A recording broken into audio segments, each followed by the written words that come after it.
राम कृष्ण की प्यारी गैया सारे जग की माता है। राम कृष्ण की प्यारी गैया सारे जग। तो अनेक धर्म विभ्रांता स्त्रैणाः पाखंडवादिनः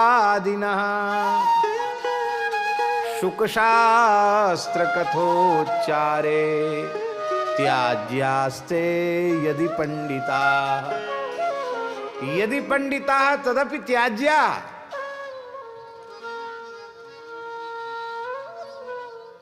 तब कैसा होना चाहिए? बोले विरक्तो वैष्णवो विप्रो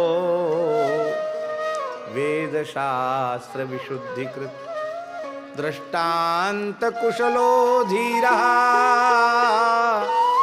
वक्ता कार्योति निष्प्रियः। वक्ता भी वैष्णव, श्रोता भी वैष्णव। वर्तमान समय ऐसा आ गया है कि लोग प्राचीन मान्यताओं को आदर नहीं दे पा रहे हैं। ये बहुत दुर्भाग्य की बात है। देखिए, हमारा किसी के प्रति पक्षपात या भेदभाव नहीं है, न किसी पक्ष का आग्रह दुराग्रह हमारे भीतर है। भगवान व्यास का सिद्धांत है, ऋषियों का सिद्धांत है। व्यासासन पर बैठकर इतिहास पुराण आर्ष ग्रंथों का वाचन ब्राह्मण कुलोत्पन्न व्यास को ही करना चाहिए। सत्संग के रूप में कोई भी भगवान की चर्चा करे, लेकिन यदि विधिवत कलश स्थापन हुआ है, देवताओं की स्थापना हुई है, पीठ की स्थापना हुई है, तो उसमें विप्र कुलोत्पन्न को ही व्यासासन पर विराजमान करना चाहिए।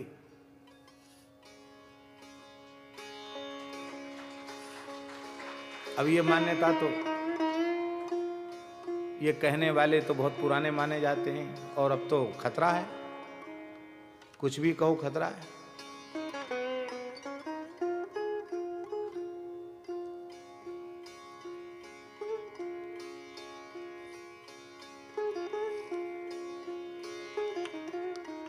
और विप्र कुलोत्पन्न में भी पुरुष शरीर होना चाहिए। क्यों? उसके दो कारण हैं। एक तो उपवीति, सिखी, वैदिक संध्योपासन आदि से संपन्न वो पुरुष ही हो सकता है। समझ गए आप? नहीं समझे? यज्ञोपवीत शिखा सूत्र धारण करने का तो व्यास को संध्योपासन करना चाहिए, उसको शिखा सूत्रधारी होना चाहिए। वो माताएं कैसे करेंगी? पर ये बात कहने से ही लोग बहुत बुरा मानते हैं। तो जो व्यास की जो मर्यादाएं हैं, उन मर्यादाओं का पालन व्यास के द्वारा ही संभव है, वक्ता के द्वारा संभव, वक्त्री के द्वारा संभव नहीं। इसलिए सत्संग के रूप में आप अपने घर में भगवत चर्चा करें, कोई मना नहीं है। लेकिन यदि विधिवत आनुष्ठानिक रूप से पुराण आदि का वाचन होना है, तो हमें मनमाने तरीके से कोई काम नहीं करना चाहिए, क्योंकि यह शास्त्र विधिमुत्सृज्य वर्तते कामकारतः न सिद्धि मवाप्नोति न सुखम न पराम गति। गीता जी में स्पष्ट निषेध किया है। हम जो कुछ करें शास्त्र की मर्यादा में स्थित होकर के करें। दूसरी बात, एक प्रश्न और हम करते हैं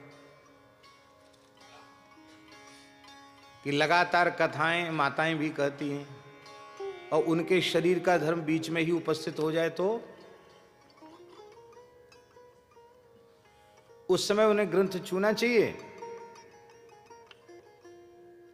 अरे भाई, धर्मशास्त्र को तो उठा के देख लो। हम ये बिल्कुल नहीं कहते कि माताओं को पढ़ना लिखना नहीं चाहिए, खूब पढ़ें लिखें। हमारे यहां माता मदालसा अपनी संतान को ब्रह्म ज्ञान का उपदेश कर रही है, लोरियों में ब्रह्म ज्ञान दे रही है उसको। बालक रोता है तो माता मदालसा कहती है,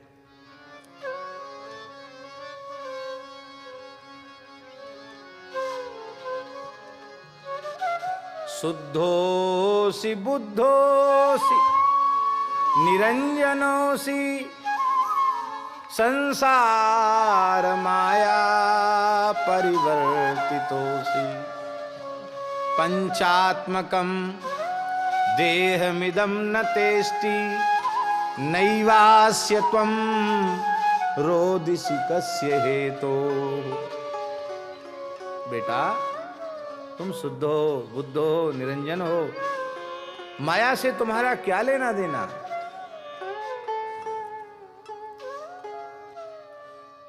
ये पंचात्मक जो देह है ये माया है और ये तुम्हारा नहीं है। न तुम शरीर हो न शरीर तुम्हारा है। तो कस्य हेतो हो रोदिसी, फिर रोना किस लिए रो रहे हो। यह उपदेश दे रही है माता मदालसा अपनी संतान को। हमारी प्रार्थना है माताएं गीता भागवत रामायण सब पढ़ें, धर्म ग्रंथों को पढ़ें और अपनी बहुओं को शिक्षा दें, अपने बालकों को ध्रुव प्रहलाद बनावें, अपनी बालिकाओं को मीरा करमेती जैसे संस्कार प्रदान करें, अपने घर में भजन के संस्कार दें, अच्छे संस्कार दें। बहुत अच्छी बात है।